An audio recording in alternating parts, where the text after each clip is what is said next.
What's going on, everybody? It's your boy Danny the Bull, and I'm back with another video for my Omi homies. Now, last night the Veve team dropped a surprise video update, and I happen to love surprises. I also happen to love this update. I thought it was very bullish. They outlined their near-term plans for Veve. They talked a little bit about Omi. A lot of good things are coming our way. I'm going to cover it all in this video. I'm going to give you my analysis and my thoughts on everything that they said. So stick around. There is a lot to talk about. If you like this sort of content, make sure you hit the like button, subscribe to the channel, follow me on Twitter. My Twitter handle is linked down below. So like I said, there was a lot discussed in last night's video, all of it bullish. In my opinion, we've been waiting a long time for MCP, for OUP, for the Veveverse, for a search bar that works. Right? We've been waiting a long time, and they've told us these things are coming. And I always believed that they would come. It didn't happen on the timeline that we expected or the timeline that was promised. But it's kind of like MTL. All right, I was frustrated with the delays to MTL, and so were many people in the community. There was a ton of FUD around MTL. But once we were given the ability to cash out, we had that ability forever. Right now we have that ability forever, and we don't talk about MTL anymore. It's a thing of the past. The same thing's going to happen for all of these other developments, Omi Utility, the Master Collectors Program, all of these things that we've been waiting for, that people have been frustrated by, right, that they haven't happened on the timeline that was given. Once they come, they're going to be here forever, all right? And so it's just a matter of time and patience, because I've never lost confidence in the fact that the team is going to get these things done, all right? And so it seems like they're now right around the corner. There's a lot just around the corner. It's within reach. All right, and I'm going to cover all of the things that they discussed yesterday. And the first thing they started with was a new hire named Mitch. Welcome to the community, Mitch. All right, we're going to be blaming you for things soon. Okay, so enjoy the peace while it lasts. But all right, Mitch is someone who has 15 years of experience, according to Dan. He's in charge of the development schedule. And Dan spoke about this, saying that it really helps with organization within the company, and it will help them meet timelines moving forward. Dan next talked about metadata, saying that the metadata would be fully updated by the end of November. They've got a backlog of millions of NFTs to go through, but all of the metadata will be up by the end of November. This is a key development because just like MTL, you had people fudding Veve, saying these aren't real NFTs, asking where's the metadata. And one by one, these narratives are getting dispelled and dismissed. So end of November, all the metadata will be there for people to look up. Also, end of November, they said that we will have the ability to merge accounts. So that's good for people with multiple accounts. They'll be able to get them all into one master account. Next up, Dan dropped a big one on us, saying that he is 90% certain that Master Collectors Program will roll out in December. That's December 2022, not 2023 or 2024. The end of this calendar year. He expects phase 1 of the Master Collectors Program to roll out.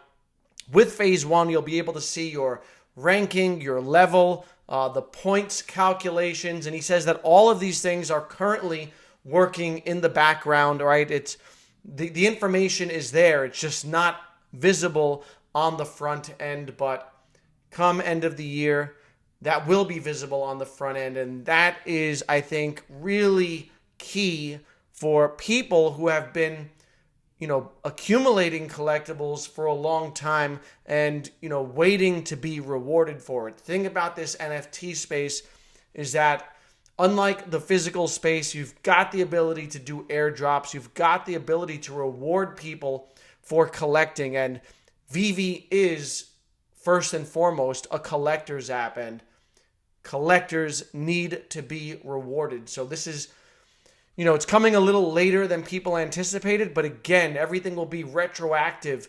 So those points that you've been accumulating will be there once they roll out phase 1. And this is a bullish development for people who have been in this project for a while, completing sets and looking to reap the rewards of their collecting. All right, very, very bullish. Also very, very bullish, the latest version of the Omi Utility program is finalized and set to be published first week of November. That's in a little under 2 weeks. This is one that I'm really excited about. I think we're all excited about this.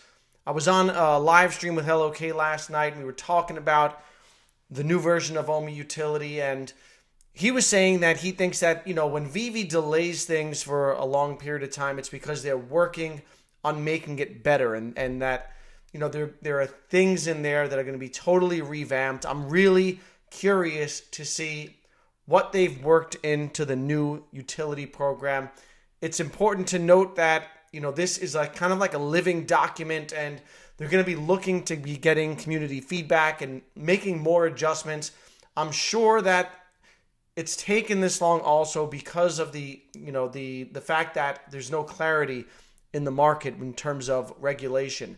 All right, and so they have to run this past lawyers on a pretty much a weekly basis. All right, now we've got the Ripple case still to be determined. There's also a little known case of the SEC versus Library Coin, which is pretty much done, and they're just waiting on the judge to give a verdict. But I think the judge is hesitant to give a verdict because he doesn't want to set precedent before the Ripple case. Either way, we don't know what's going to happen in terms of regulation. I am happy that, the Omi team is taking their time, although it's frustrating, and, we're kind of wasting a good opportunity to burn Omi from a circulating supply, while the Omi token's been down during this bear market. All right, we've had a good opportunity to burn through some tokens, but at the same time, you want to make sure that you're doing things the right way and not raising any red flags. Now, just the mention of the Omi Utility program article being published caused the Omi token to go up 25% since last night. It went all the way up to 0.0015. Since then, it's cooled off a bit, but you see the power of this program and what it means to token holders and how, badly people want it. Now, the bottom line is, without utility, the Omi token is nothing. It does nothing. It serves no purpose. So I'm really excited to see this latest iteration of the utility program roll out once this article is published.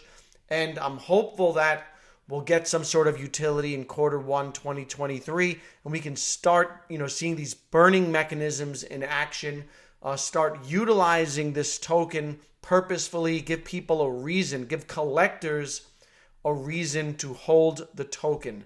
All right, and that's going to add immense buying pressure to the token. So super bullish, and I'm very excited about that development. But perhaps the most bullish development is end of the year, Dan says, we'll also have a functioning search bar, okay? Something that is so little but means so much to people. And it's really become symbolic for people when they criticize the Veve team. One of the things that they immediately go to is that, they can't even execute a proper search bar. All right, so, just getting that out of the way will again dispel another narrative, and it's one small thing that just nags at them, and it's something that really the people deserve. It's a small thing that means a lot.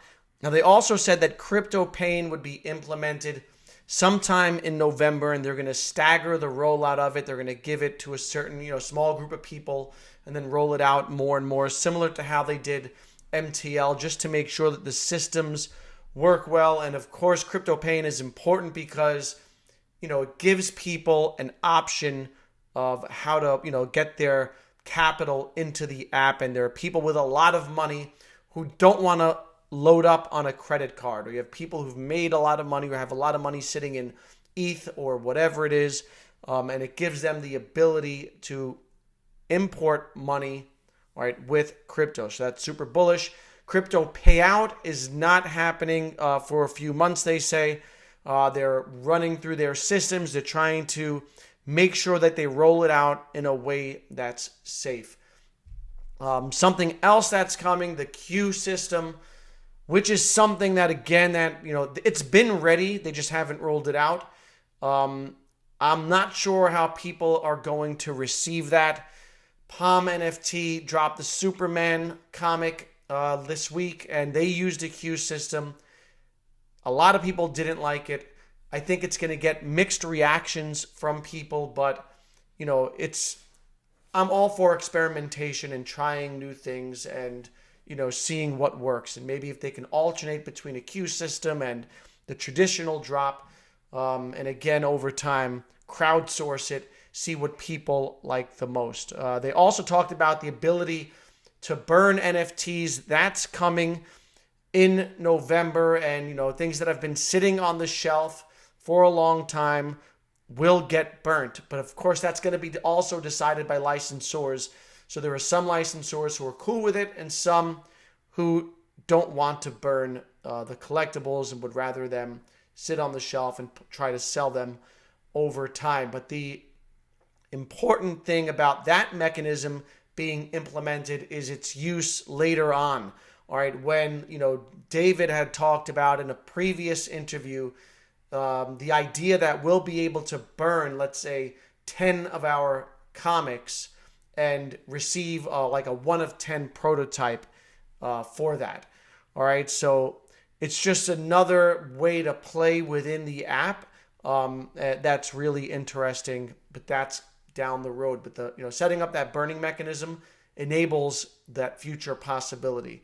All right, they also talked about the Veveverse. The demo is happening at DCon. When David first said it, I'm not going to lie, I thought he was doing what he does and just talking, and that they wouldn't be able to follow through, but it does look like they're able to follow through. And based on the way they've been talking about the Veveverse, I think I'm cautiously optimistic. All right, I try not to, set my expectations too high because I don't want to be disappointed. And I have very limited expectations for the initial rollout. Of course, it's coming in phases, and we all know that the showroom is that first phase that they're rolling out.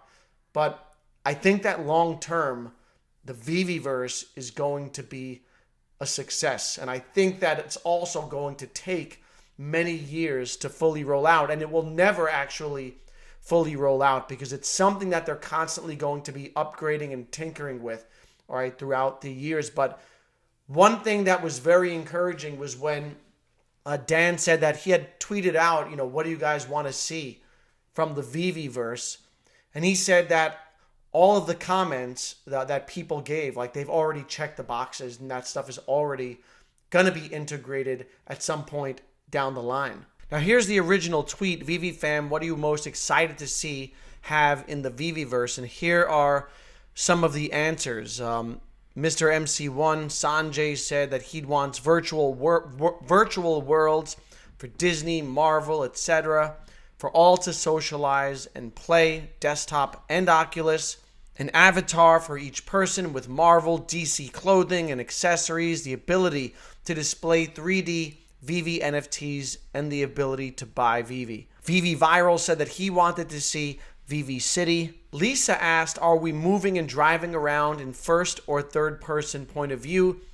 Dan replied, you will have the option for both first and third person. Veve Meister said he wants Twitter functionality to make the Veveverse instantly the metaverse with the most daily active users. And of course, people said they want to see gaming integrated.